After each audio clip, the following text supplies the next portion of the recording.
Hello everyone, today's service is actually going to be one outside of the range that I've usually done so far. So far it's been headlights, has been oil changes. So for this one I'm actually going to be swapping out an ignition coil on a 2009 Toyota Matrix.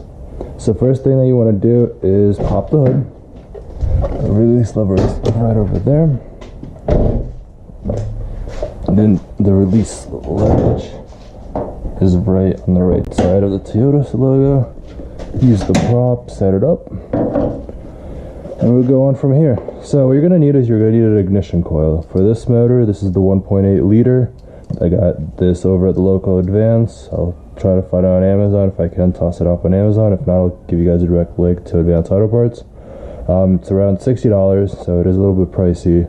However, doing it yourself will save you equally as much, if not more, labor. For some reason, mechanic shops like to overcharge for ignition coil replacements because it sounds crucial, so they're able to make money off of it. But I will show you in under 10 minutes on how to do the service. So what you're going to need a 10mm socket, you're going to need a ratchet, and you're going to need a set ignition coil, and you're also going to need a code. For example, for this one it was P0352 and it said ignition coil B failure. I figured, counting from left to the right, ignition coil B, which would mean that it would be the second cylinder, excuse me. Went ahead and picked up the ignition coil. I'm gonna swap it out. I already cleared the code and everything of that sort, so if it doesn't pop back on, good to go. Let's go ahead and take off this cover. It just held in by 3 or 4 clips. They can't break.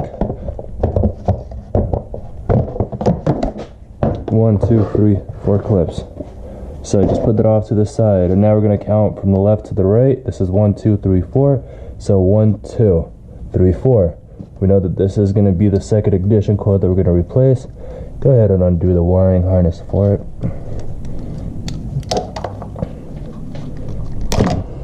And there you go. Now that the wiring harness is undone, use your 10mm and unscrew this ignition coil.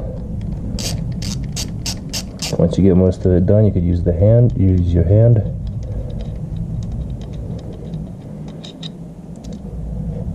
Go ahead and pull it out. As you can see, you can't really tell any major wear and tear on this. However, it does not want to operate properly. So go ahead, open up the new one.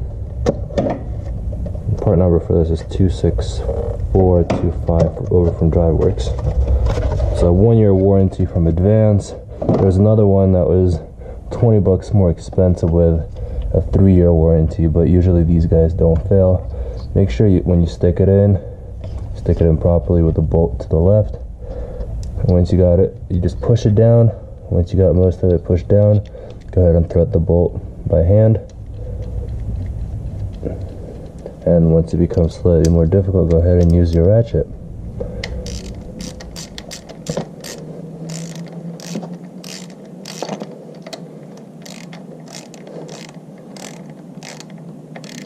Go ahead and get it tight to about 10 pounds of force.